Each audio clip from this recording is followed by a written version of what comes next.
નમસ્કાર.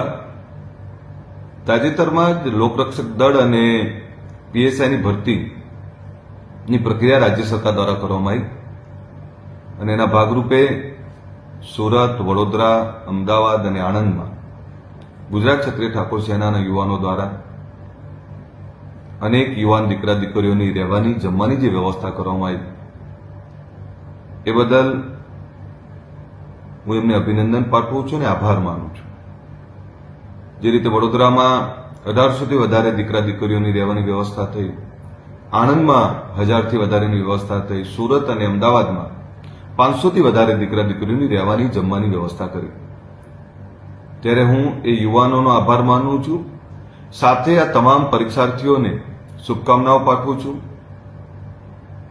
કે આ પરીક્ષામાં તમે ઉત્તીર્ણ થાવ, પાસ થાવ અને અધિકારી કર્મચારી બનવાનું જે તમારું સપનું છે અને એના થકી કુટુંબ, પરિવાર, ગામ અને સમાજનું નામ રોશન કરો એવી ભગવતી ભોળાનાથને પ્રાર્થના કરું છું.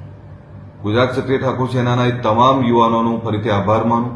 જ્યારે જ્યારે જે પણ સમાજ સેવાની, સમાજને કંઈક કામ આવવાની તક મળતી હોય છે, ગુજરાતને કામ આવવાની તક મળતી હોય છે, ત્યારે ઉત્સાહભેર, ઈમાનદારીથી કામ કરો છો. આ જ આપણી વિચારધારા છે અને વિચારધારાને વધારે ને વધારે મજબૂતાઈથી તમે જે રીતે કામ કરી રહ્યા છો, હું તમારો બધાનો આભારી છું અને અભિનંદન પાઠવું છું. આ જ રીતે ભવિષ્યમાં પણ ખૂબ સારી રીતે, સુંદર રીતે સમાજ એકતાનું, સમાજ ઉત્થાનનું, સમાજને તમામ ક્ષેત્રે મદદરૂપ થવાનું કામ કરતા રહો એ જ અભ્યર્થના સાથે મારી વાત પૂરી કરું છું. ફરીથી આ તમામ પરીક્ષાર્થીઓની ખૂબ ખૂબ શુભકામનાઓ. પાસ થાવ એવી મારી શુભકામનાઓ. અસ્તુ. જય હિન્દ, જય જય ગરવી ગુજરાત.